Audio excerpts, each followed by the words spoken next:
great credit to the communities, or when schools are working with children in our schools and protesters are turning up at those events, I have to say, I think, like you've suggested, Deputy MacDonald, they are not typical of the people engaged in peaceful protest on this issue. Thank you. And I would suggest they think again, just as I don't understand why they prevented a mother going to see her sick daughter after the finish of a council. Now, for the technical group, sorry, Deputy Ruth Coppinger.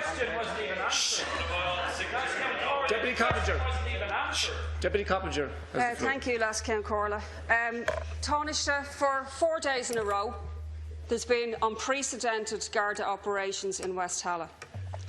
Dawn raids have been taking place now in 17 homes, without any of the appointments made, by the way, that were given to the Anglo Three who brought this country to financial ruin. Ordinary men, women and now children as well, in legal terms, arrested in front of their families and their neighbours, as well, of course, as 3 elected representatives for the Anti-Austerity Alliance. Taoiseach, how does it sit with you personally, that complaints you made against people who protested your visit to Jobstown in November are resulting in these outrageous raids by whole squads of Gardaí, trawling for evidence about incidents blown out of all proportion by you and some of your friends in sections of the media? Are you comfortable that a 14, 15, 16 and 17-year-old have been arrested?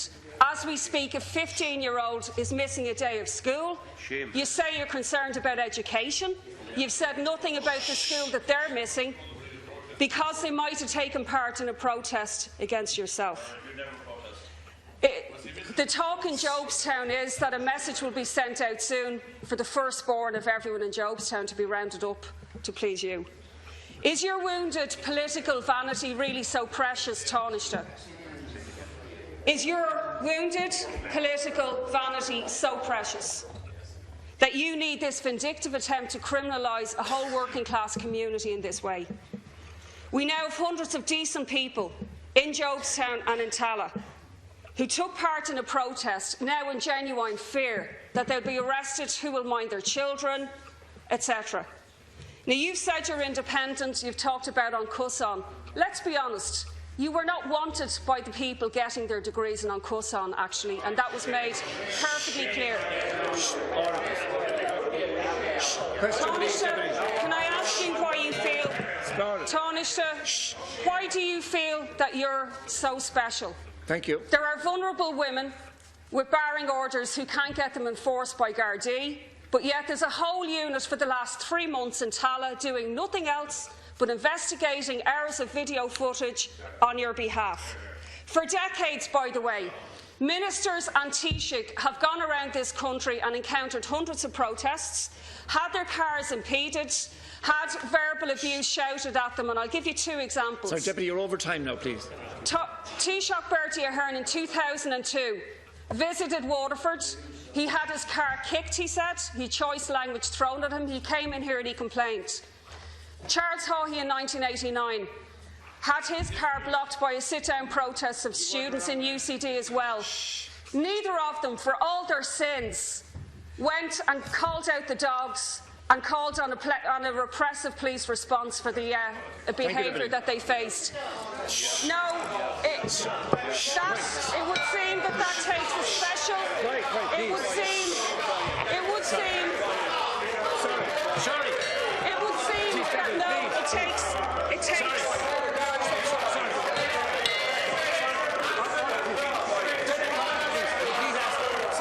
It would seem that it takes a very special Deputy Prime Minister for the Labour Party to get this. Deputy. Sorry. But I want just please, will you set the Deputy Coppinger, will you please? Sorry. Sorry.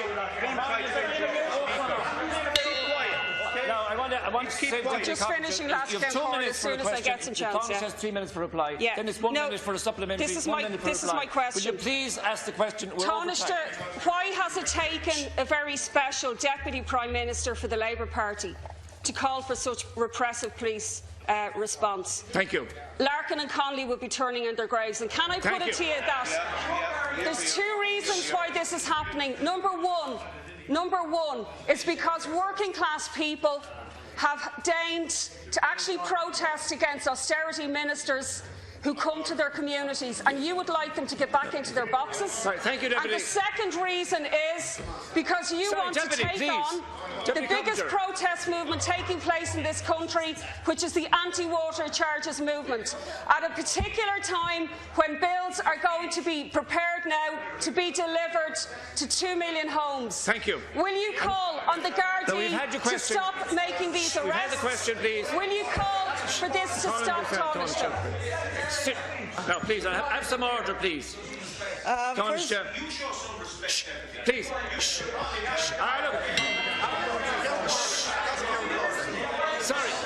Sorry.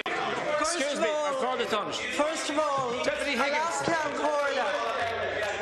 Just would you settle down, please? I've called it. First of all, somebody call the guards. Stop. First of all,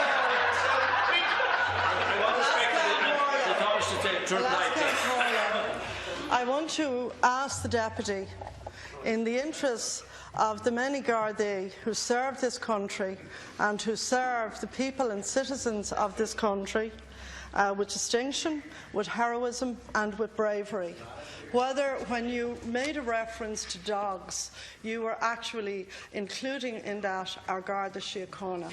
I think it is important, notwithstanding that you are given to fairly colourful rhetoric when you speak here, that you would actually address that issue. The Guards do not deserve to be spoken of in those terms. At many of the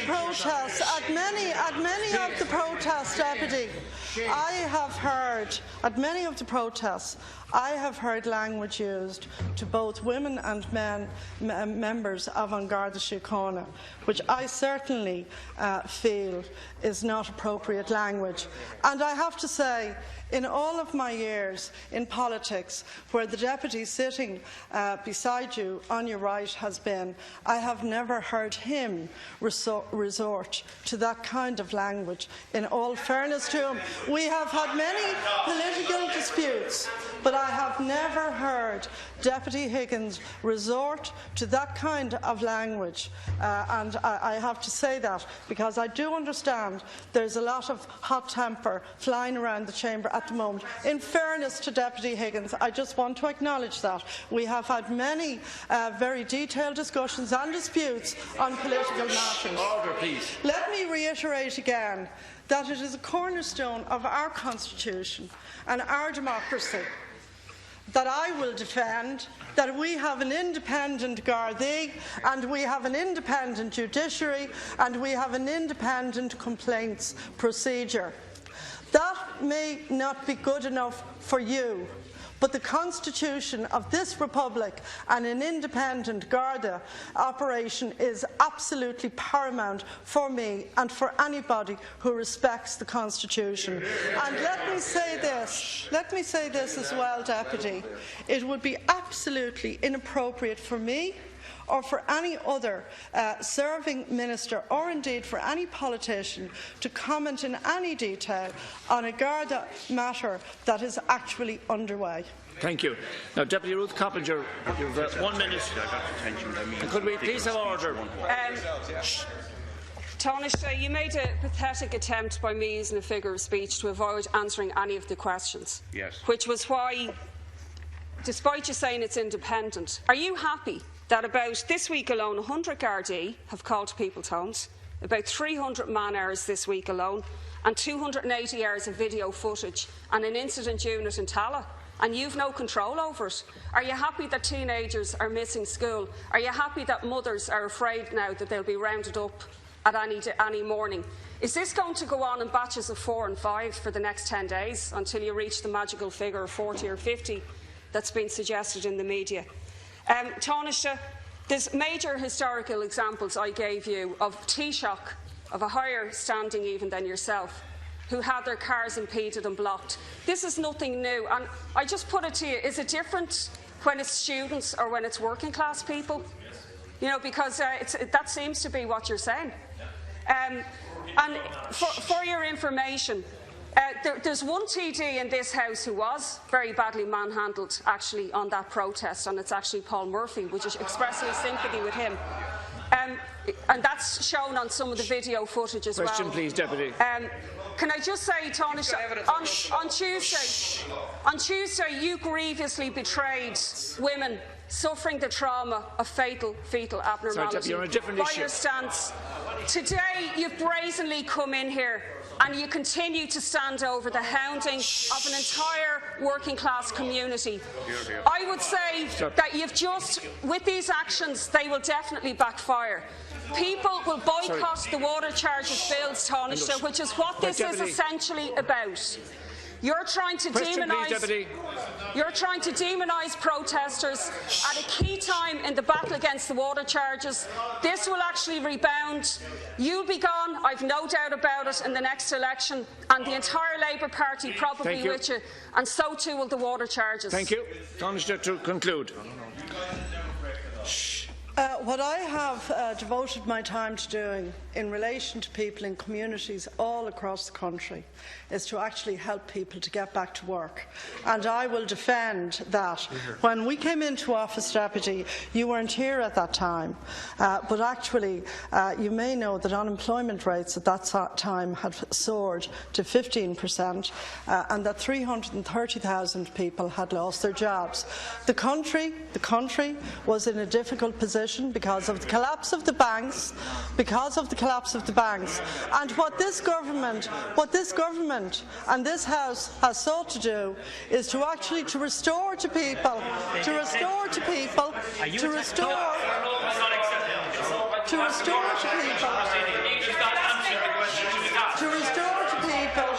their opportunity to get work, to start a business, and I'm delighted to say that is being increasingly successful. In relation to the actions of the Garda in relation to any investigation, you said that you feared that the deputy on your left-hand side had been, to quote you, I think, manhandled by the Garda. If the deputy has complaints to make, he is perfectly entitled to go and make a complaint in that respect to the Garda and to the Garda Ombudsman Commission. That's his option as a citizen, and as with any other citizen, if he feels that, as you suggest, that he was manhandled by the Garda. All I will say about the issue is that because the matter is under investigation, I am not at liberty to make any comments in relation to the investigation.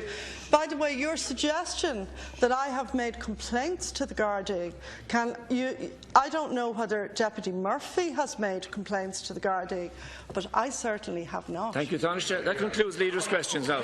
We now go on to the next business. The Government Chief Whip. Am I right in saying that Deputy Ruth Coppinger called members of Garda Síochána dogs? And if she did, I, as a member of the Fine Gael Party and as a member of this House, would like you to withdraw that remark. Yeah. It has been beneath you to call members of Garda Síochána dogs. Clarify. Did you Garda as dogs. I was using it. Sorry, please. I was using a figure of. Sorry. No, thank you. I was using a figure of. Sorry. Quiet, please. Hey, keep quiet. If the Dawn chorus over there could stay quiet for a minute. I was using a figure of speech, not referring to the Garda. You withdrawing that. Sorry. Sorry, please. Can I ask? Sorry. In case there's any. Sorry, I have the. Sorry, Minister. I have the floor now. Be allowed to leave this House. I'm sorry. Without withdrawing that scurrilous remark. Minister. Scurrilous remark. Resume your seat there.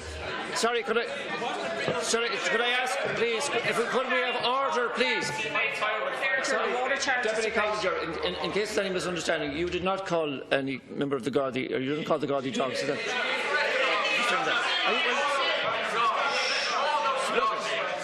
We have only. Please.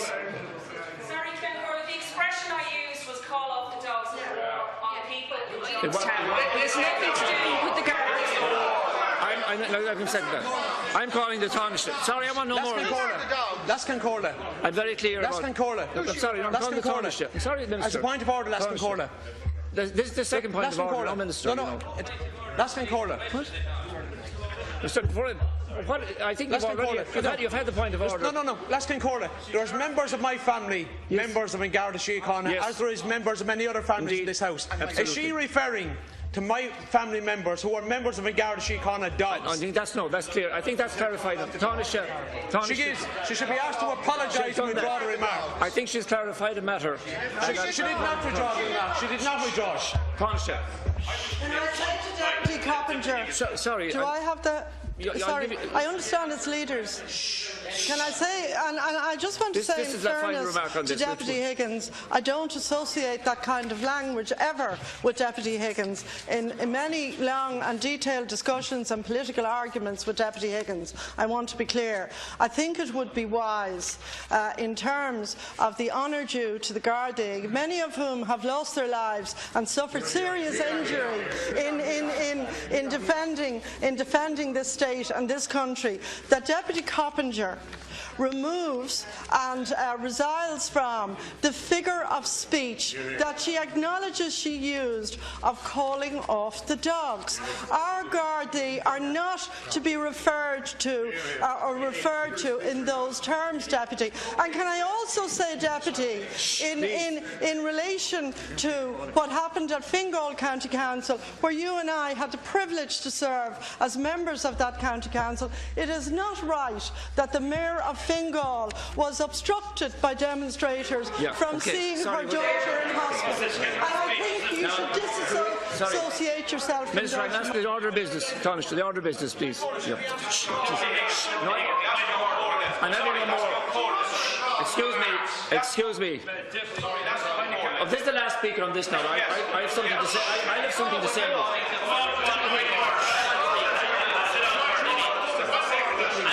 I've called Deputy Higgins. I've called Deputy Higgins.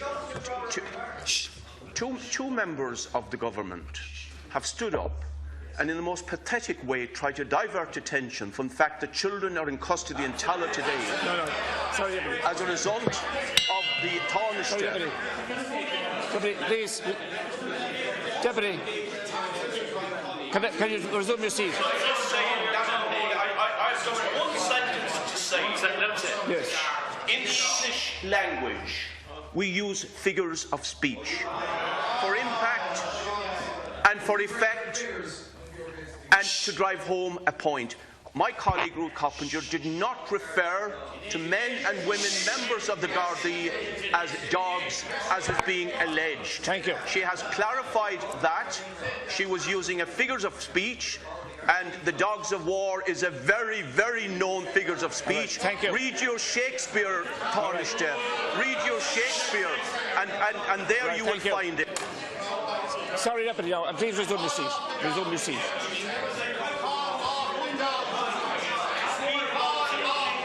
Sorry, thank you. Sorry, could I just? I want to make a comment, please. That I think all of us here, and I could certainly talk about my relations and my family connections with the Garda. I could talk about my family connections with the Garda like other members. But I just want to say this in conclusion, that the Deputy's excuse me, Deputy, I'm sorry. The Deputy's disclaimer, I'm accepting it and the only other way to deal with it then is by way of substantive motion. So I think we'll go on now to the Taoiseach and the order of business. We've wasted enough time. Taoiseach. Sorry, Taoiseach. Deputy Durkin before. On a point of order. On a point of order. What is the point of order? On a point of order. What is the There's a long-standing tradition of not referring in a derogatory fashion to people outside the House, or not to have them identified in a fashion whereby they could be identified. Yes. Can I ask that unequivocally, that the reference made could be withdrawn now unequivocally? Yes. I've already ruled on that.